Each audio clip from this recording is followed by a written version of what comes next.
Good morning, everyone, and welcome to Square Robot's webinar on in-service robotic tank inspections for the Midstream facilities.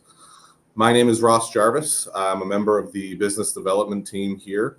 I joined the team in 2019, and previously I spent a lot of time in the subsea market helping to develop AUV technologies.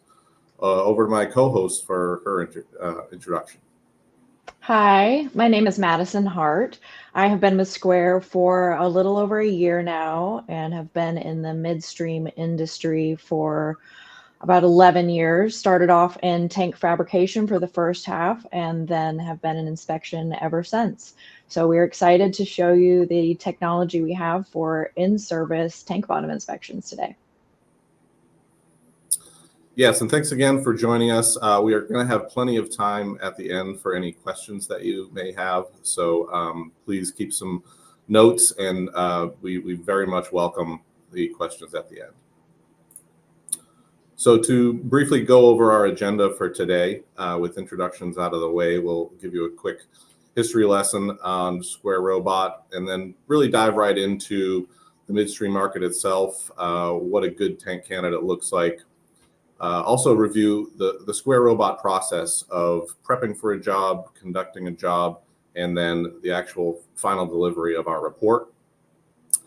Review a couple case studies briefly, and then also share with you some of the latest developments from the past year that Square Robot has brought into play. The quick history lesson, for those of you who don't know, Square Robot was founded back in 2016.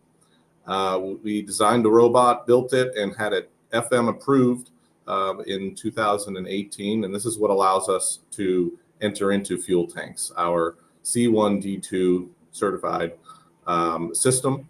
And the very first commercial tank inspection that we performed was in early 2019. And fast forward to today, literally this week, we capped off our 221st tank inspection. So talking about midstream and adding some value with our robot, we have looked at a few different things. These are our 4 pillars that we have. We have safety and environmental, big data, capital efficiency, and operational efficiency. So starting off with safety and environmental, I have a background in traditional out-of-service tank inspection. Looking at that, I know going inside of a tank can be very dangerous. A lot of my customers have been looking to eliminate confined space entry, and that's what Square Robot is here to assist with. So we're able to get into the tank without having to send anyone in, and that's a huge value for the industry. Another big value for us and for the industry and the globe in general is eliminating emissions. So we have here a little diagram that shows on a diesel tank, the average amount of emissions we're able to save is 5 tons. With gasoline, we're looking at 20. So it varies tank by tank, but we're doing, one tank at a time, our due diligence. The next is big data solutions, looking at different programs in the industry, as in RBI, similar service, different things. There hasn't been historically a lot of data that we can capture inside of a tank while it's in service until now. So we're getting 3 to 4 readings per millimeter, and that translates to about 18,000 readings per square foot, which is a huge amount of data that we're able to give our customers to be able to feed into their RBI programs. Any digital platform, there's been so many that have come onto the market in recent years. So we're able to feed into that, and then also give you more confidence in looking at similar service. I know a lot of my customers look at that, and this is something that we're really helping build confidence with. Capital efficiency is another one of our pillars. So we're saving $300,000 to over $2 million per tank that we're able to keep online as opposed to taking them out of service. You can take that money and spend that on more critical assets and repairs that you need to make now. Not every single tank that is taken offline currently needs to be taken offline when it's taken offline. So we're able to go in and say yes or no, and also give you a predictive repair plan. So you can look at what spots you need to make repairs on before you're taking it offline. So if you have a couple other tanks on your facility and your midstream terminal that you're looking at taking offline in a few years, we can give you a repair plan to be able to take this tank down at a shorter amount of time, as opposed to waiting for everything else, which I'll get into in a minute on the traditional out of service side. Operationally, also, we are very efficient. We have one Sprinter van that we bring out with our crew, our robot, our generator, everything that we need to complete a full internal inspection while on site. So we're giving you real-time project updates as well. You're able to see if you're on site there. We have in our van all of our screens there that everyone can come out and look and see visually what we're doing, and we'll give you a day one update and just give you as much data as we can as we go along and see what we see inside of the tank while it's still online. Talking about the traditional out of service approach. I'm sure many of you know about this already, but these projects can last weeks or even months. You're draining the tank, you're figuring out temporary storage, you're bringing in cleaning crews, you're bringing in inspection crews, you're bringing in repair crews. So I know there can be delays when the inspection crew shows up and it's not clean enough for MFL or Slowfec technology. That could be a delay. Another thing with scanning, looking at, the traditional way that it's done with MFL and Slowfec, and you're only validating with spot UT, whereas we are going in and giving phased array UT over the entirety of the tank bottom. So what is our answer to that? And it's culminated into this SR3 system that we've developed and been using for the past year. Prior to SR3 was the SR1 system, and we performed well over 100 tank inspections. A lot of lessons learned there, a lot of feedback from our field teams, from our customers went into the design of this new system. And it's similar in a lot of ways, but we made improvements in a lot of different spots as well. Better navigation. The thrusters on the system are more powerful. They are more compatible with a wider range of products that we are now able to go into. And overall, it is a design that is going to cover both distillate tanks, water tanks, of course, but is allowing us to access the gasoline, naphtha, lower flashpoint product market. And you can see over on the right the number of applications that this allows us to access. We are performing the phased array UT scan of the bottom. We are providing a bottom settlement map. We are performing visual inspections of all the internals. Also within this past year, we successfully have done some fiberglass line tanks up to 60 mils, and not only scanning the bottom plate below that, but we're seeing disbondment there. And kind of a new addition, which we'll go into a little detail at the end of this, is the new shell wall inspection capability. This is a little diagram showing our track record. So we are no longer a startup. We are still learning always, but we are fully commercial and ready to tackle the tanks out there. You can see to the right some of the products that we've been in. We do material compatibility tests, soak tests, all those things on new products just to make sure that our robot is going to be compatible with the product inside of the tank while we're inspecting. As Ross mentioned, we just completed our 221st tank this week, so that's exciting. Our average coverage of a tank bottom right now is about 70%. So we're going for 100% of the accessible area, but depending on the appurtenances inside of the tank, that's going to determine what we're able to do. You can see how many confined space labor hours we've saved, over 138,000. And CO2 emissions equivalent to 1.6 million pounds. And we're averaging and estimating about $64 million in cost savings by not having to take these tanks offline. So really what we are doing when we're showing up on site is we're providing a service to conduct the API 653 inspection. We obviously can do the internal, but we also have full API 653 inspectors on the crew and are able to do the external portion of that as well. We are scanning the bottom plates with the phased array UT. We are collecting data that allows us to give you an elevation map, which you see at the top right here. This is our bottom settlement product, and it's very unique because this is something, settlement, of course, is something that an out-of-service inspection can show you. But as you can imagine, the product being in the tank and providing load on the bottom of your tank plates is really giving you a much better idea of what is actually happening with your tank, the real health of what your tank is. Now match that up with the visual data that we're able to collect, and you really have 3 data sets that on their own are very compelling, but the real key differentiator for the Square Robot system is our navigational accuracy. We can tell where we are within 6 inches within every single take. And not only that, is we can go back in time afterwards and we can match up these data sets. So if our camera that's looking down at the floor is seeing water puddling in a certain area, we can correlate that to a low spot that shows up in one of these blue areas in the bottom settlement map.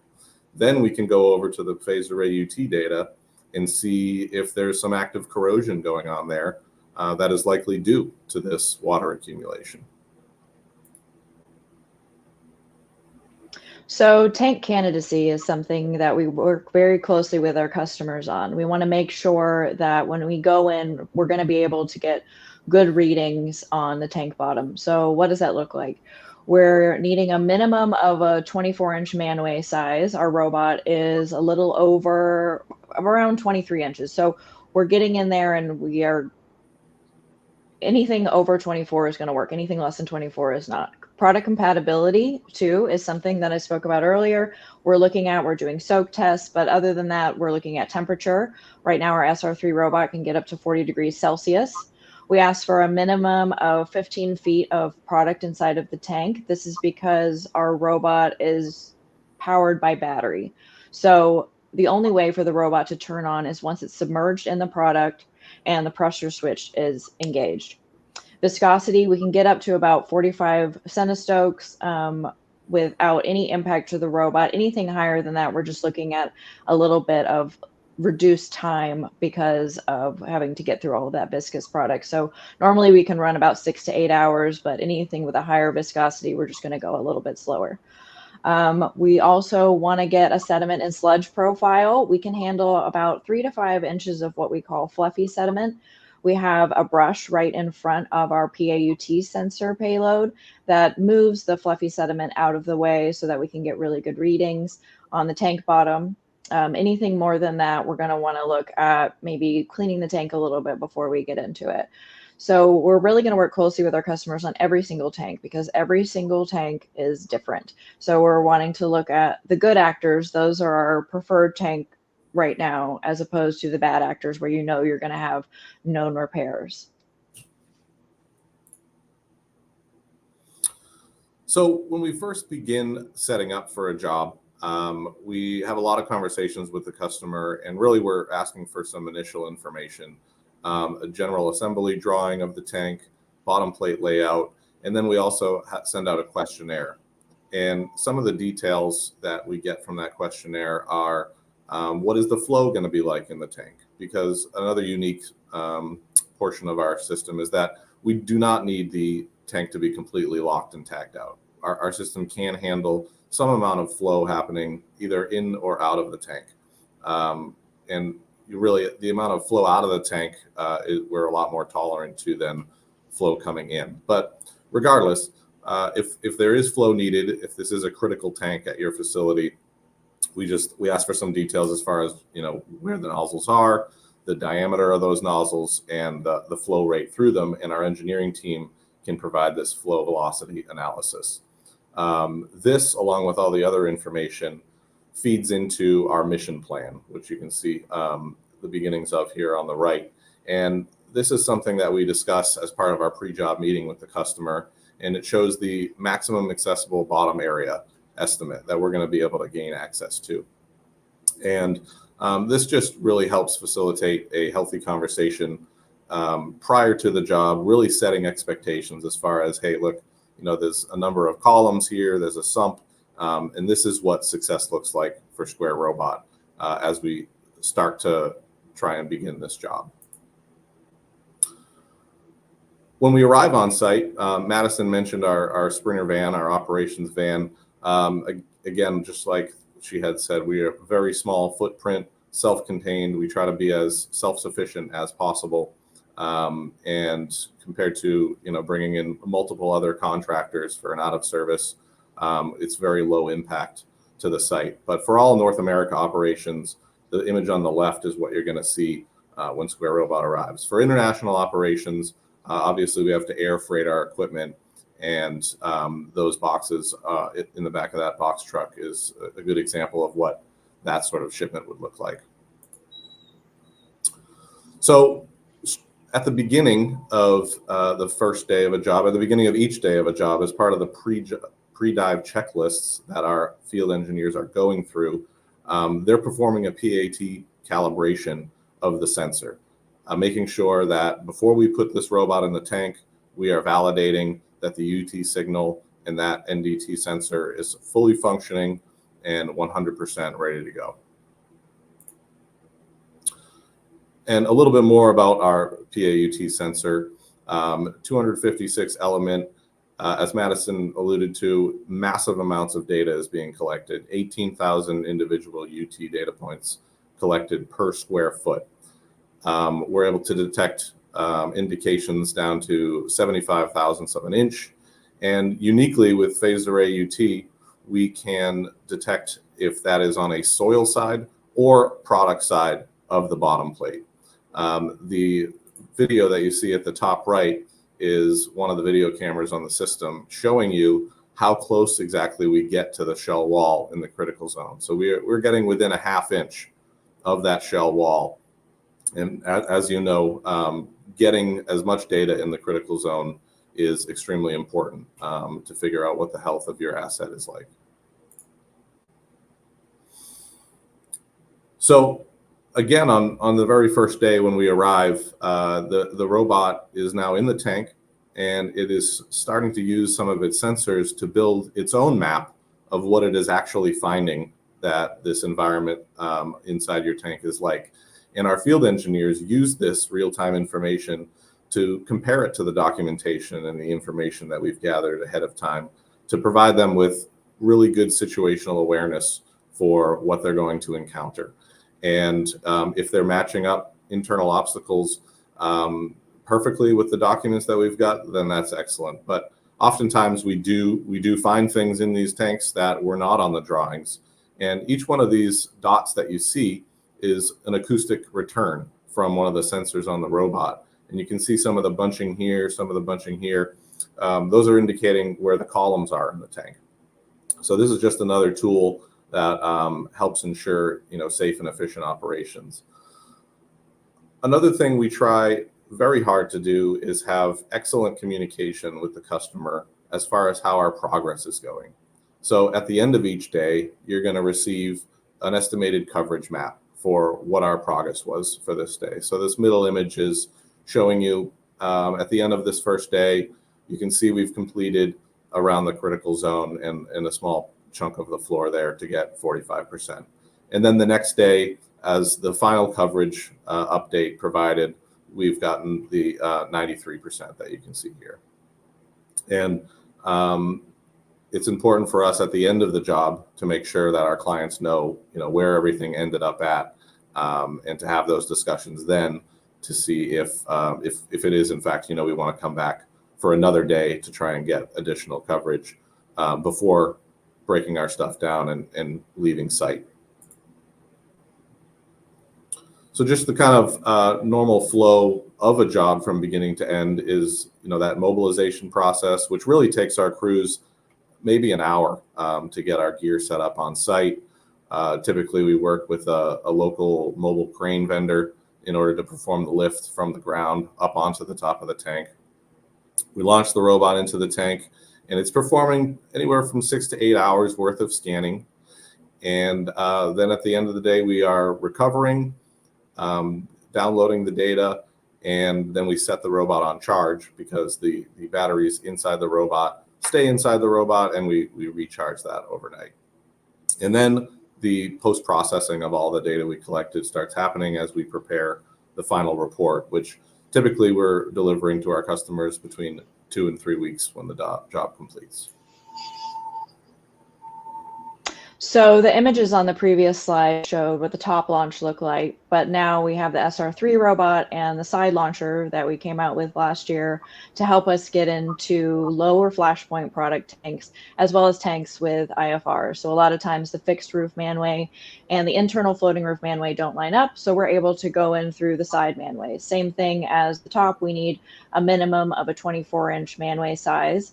As you see on the image to the left, you have the manway adapter, the gate valve, and the vehicle chamber. The manway adapter and gate valve is something we work with our customers on. We can provide drawings, and they can rent it from us, or they can source it on their own. The vehicle chamber is something we'll always bring out when we're coming out to do the inspection. So you see the min ID of the robot is 23.25 inches. So again, a minimum of a 24-inch manway is necessary. At the bottom right, you can see that's exactly what it looks like. So similar to an ILI pig launcher, this is how we do it. And we'll get into the process here in a sec, but you put the robot in and it's nitrogen purged and then put into the tank. So Ross, I'll let you explain that a little bit more on the next slide. Sure. So here's a quick animation showing the expedited process of using the side launcher. So, of course, here we have the SR3 system, which will have pre-dive checks done, everything checked out, ready to go prior to making entry into the vehicle chamber section of the side launcher.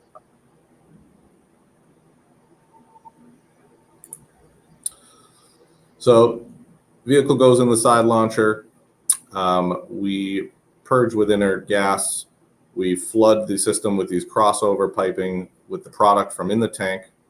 We open up that gate valve and the system gains entry into the tank. At the end of the day, robot seeks out that same side shell manway, maneuvers itself back into the side launcher. That main gate valve is then secured, as you'll see here. We will drain away the product from the vehicle chamber. We will do a water flush of the system as well, inert gas filled again, and then we can remove the system from the side launcher. So following a job, there's a lot of work that gets done. And those coverage maps that we talked about beforehand then have to become processed afterwards to see what the real coverage was. And there's a image here on the left which shows the vehicle track lines, which is different than what the phased array UT coverage ends up being, because of if there's a lot of sediment on the floor that can attenuate the signal. And then, as I mentioned earlier, the bottom settlement report to show the elevation of your bottom plates, that is also more refined in a processed version. So the actual final report, hard to display a whole lot in one slide because it is a whopper of a document, generally well over 100 pages. But just to give you kind of a taste and feel of the types of things to expect in there, you get a map here that not only shows you that gray area of where all the phased array UT coverage happened, but also where the individual indications happen.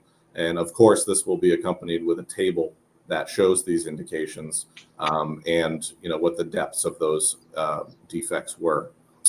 The bottom right, you can see an image. We certainly put a great deal of example images from the video feed that we collected. We can also provide you, the actual full-fledged files that are collected from those video feeds. And then, ultimately, everything leads up to these inspection intervals that are derived from the findings. So we have two case studies to show. The first one is this 130-foot diameter diesel tank. We only had 5 days to be inside of this tank. Normally for a 131-foot diameter tank, we are going to take about double that time. So what we decided to do in communication with the customer was scan the critical zone first. And then after that, we went in and mapped it out to be able to touch as many plates on the tank bottom as possible. So here we were actually able to touch every single plate and maximize our coverage with the time we had. So we were able to extend the service out of service date for this tank another 15 to 20 years, which is awesome. The next one we have is a 92-foot diameter diesel tank. This one had a sister tank across the street. They took it out of service and it was filthy. So they assumed that this one was also going to need a lot of repairs. We went in and it was super clean. So we saved them a ton of time, effort, money by not having to take this tank out of service. And again, we were able to extend this out per API another 20 years. And to finish things up here, wanted to bring you guys some recent updates. We very recently completed our first 10-week training boot camp of some great new members to the Square Robot team. We've got a whole host of new field engineers who will be joining our field teams. And a great deal of effort went into creating this 10-week training program. We're also going to be leveraging that for training up some of our international partners. And along with this training program is the new 25-foot diameter test tank that is also at our Houston facility. As you can imagine, the hands-on experience that the people are able to utilize during this training program, along with that test tank, is really invaluable. But also, if anybody is going to be in the Houston area, or certainly if you want to make a specific trip out, for us to perform a demo for you at this facility, that is why we built this. So please don't hesitate to reach out. We would love to give you a real world example of how this side launcher system works. We've got a full-on side launcher system set up on this tank, and then also just how general robot operations are conducted. The Bacher incline lift system is a new addition this past year, and this allows us to really be a self-contained operation because we no longer would depend on a mobile crane in order to get our system up onto the roof.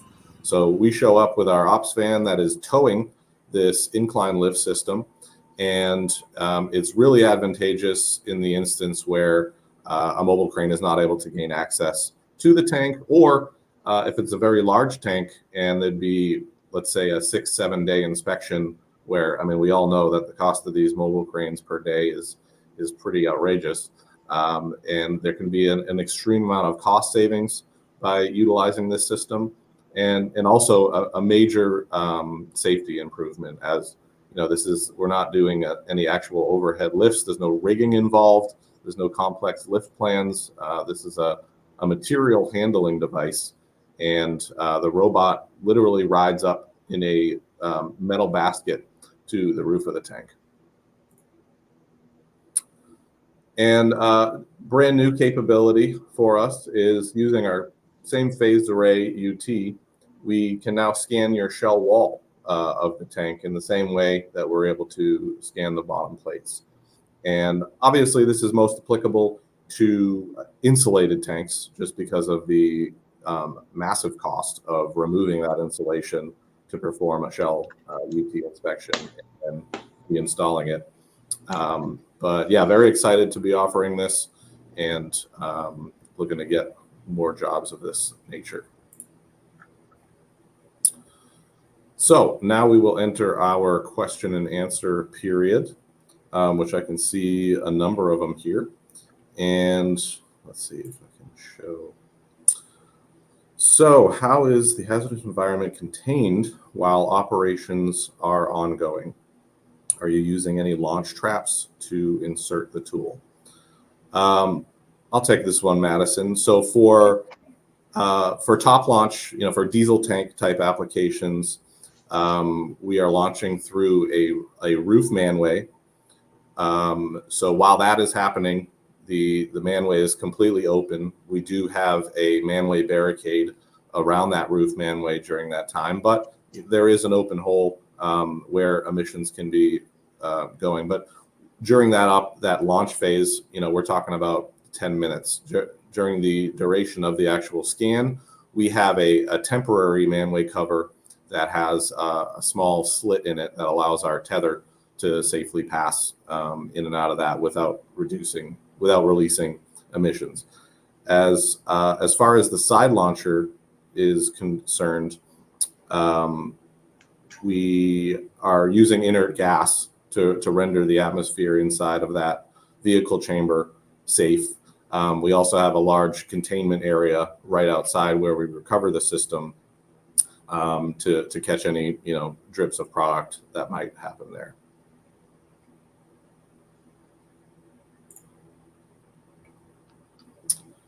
I think I kind of covered that one in the last question. Yes, of course. If it is a distillate tank or a water tank, if you have a 24-inch manway or larger on the roof of your tank, we can absolutely use that.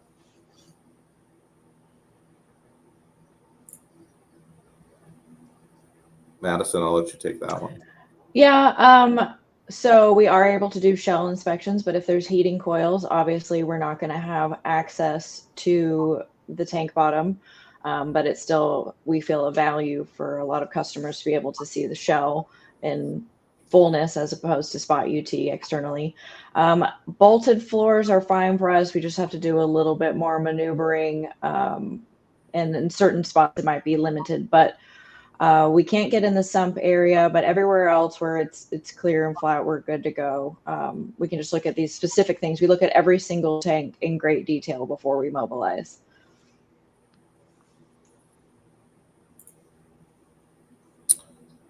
Is there any mapping technology available to create drawings? So we certainly do collect a lot of information about the internals, and we currently do not have the ability to provide that data in a way that would be able to create accurate drawings. It's certainly enough to allow our operators to know their surroundings and to sanity check it against the drawings that we do have. And also we'd go in quite a few tanks where we do not have drawings. So the only thing that our field teams have to go off of is that real-time map that I showed you that the robot itself is generating.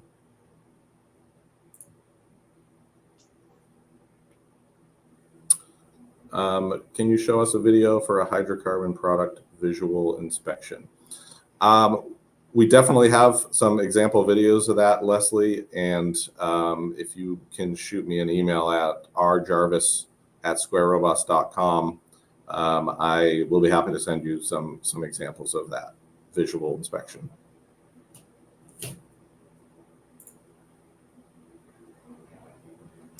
If we are roof launched, we install a temporary emissions cover while inspection. Oh, wait, did we answer? Oh, Stephanie, thank you for answering that. All right, let's see. Yes, you understand correctly. We need minimum, not maximum. Oh, right. Yes. Yeah. More is better. We love having very full tanks, but as Madison talked about earlier, that 15-foot minimum level is very important because our robot literally depends on the product level to be able to turn itself on. When we're doing a top launch, the robot is completely off. When it's being lifted to the roof, while it's on the roof, while it's being lowered down into the product through that vapor space, it is completely off. And what gives the robot the signal to turn on is the fact that it has some number of feet of product above it. And then we also want to give ourselves some cushion for maneuvering because we are a swimming robot, and we want to be able to utilize that big advantage. And so if there is a pipe going across the floor, we want to make sure that there's enough product above us to be able to, very quickly bunny hop over that pipe and start scanning on the area above that.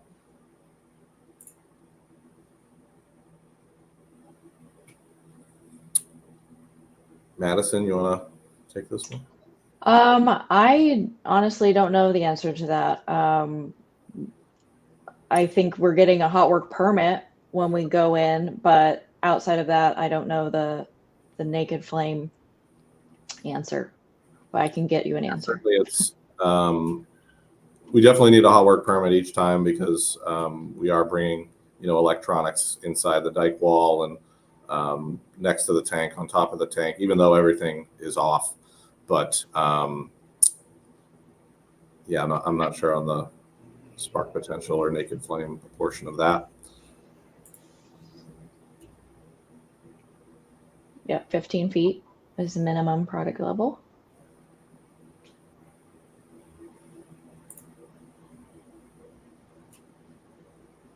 Have we tested sulfuric acid? Do you know? I know we haven't inspected a sulfuric acid tank yet. So this brings up a really good point. As you can imagine, we have people reaching out all the time who have new products that we've never been in. And we have an immersion testing process, which basically we have small bits of all the various materials that make up our robot. And we perform a very structured and standardized test where we literally soak those materials in your product for set durations of time, and then we measure the impact at after 1 day, after 4 days, after 7 days, all the way up to 21 days to see what the impact is on our materials. And so while we would certainly be happy to do that with sulfuric acid, obviously there's a pH issue that comes into play with any sort of acids, but please send us over your SDS document for any products. And that's really the best place for us to start that conversation is with an SDS. And then we can, go from there on whether or not it's really worth to do that sort of immersion test.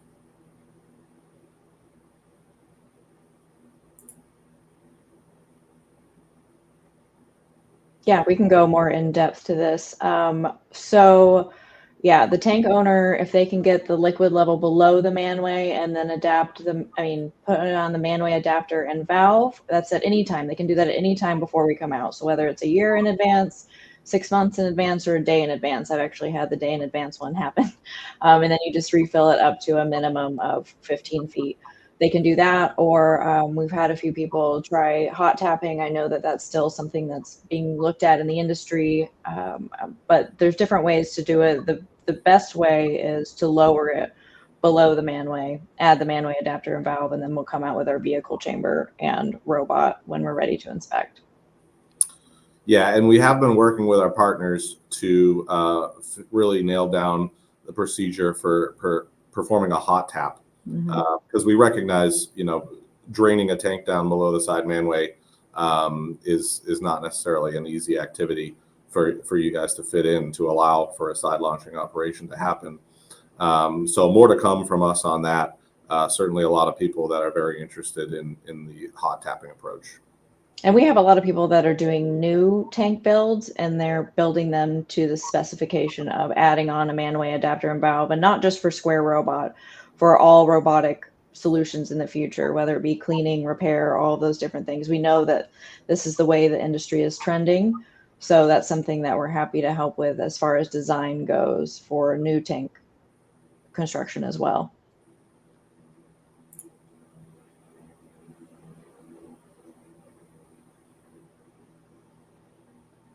Yeah, I mean, I've had the challenges in getting regulatory approvals. I think it's site by site, right? Or customer by customer. This is a new technology. This is a whole new way of looking at inspecting and maintaining your assets. So with anything new, there's going to be questions and obstacles that we have to go through. So I know that for me specifically, site by site, I'm having to go and answer all the questions and prove these things. And sometimes it's several months or even a year-long process of getting people to feel comfortable with what we're doing. But at the end of the day, we're here to provide the solution and help the industry not have to tank the tanks that they don't have to take offline. So, I mean, I've seen a lot of acceptance on my end, and I think you have too, Ross. Yeah, absolutely. And I mean, you just look at the 221 tanks that we've performed API 653 inspections, and we've given intervals based off of that. And we work with a lot of the majors in the oil and gas industry, and they have absolutely adopted this technology. And as with any technology, there is going to be an adoption period, and we're obviously at the front end of this, being really the leading technology that is allowing customers to do this sort of in-service inspection. And the regulations and everything are trying to keep up as best they can. We know that the API 653 committee is writing an entire new section related to in-service robotics, and so there is going to be that lag, but I think our history kind of speaks for itself as far as the adoption side of it. Mm-hmm.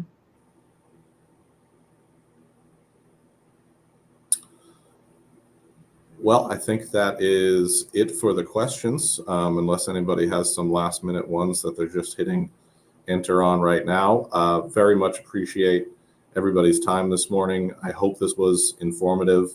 And really, if you have a tank that you think might be a candidate, let us help you sift through them. Let us do the work of looking at some of the drawings, and we're going to be very honest with you, because we want to help, but we also want to maintain using our tool in the right circumstances where it is going to bring you the most value. We are not the answer to every single tank inspection question. There are a subset of tanks that we are the right answer to, and we just want to be another tool in your tool belt. We just had another one come in here from Kyle.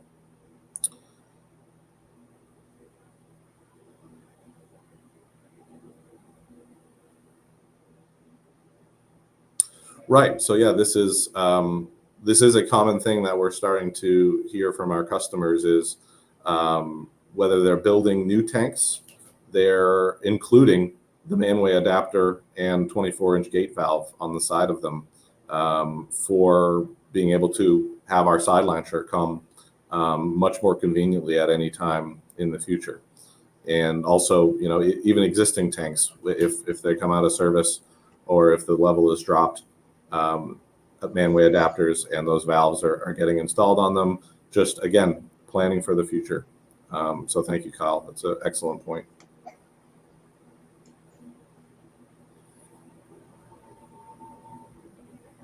Yep, absolutely. Reach out to us with any questions you have. We're here to help.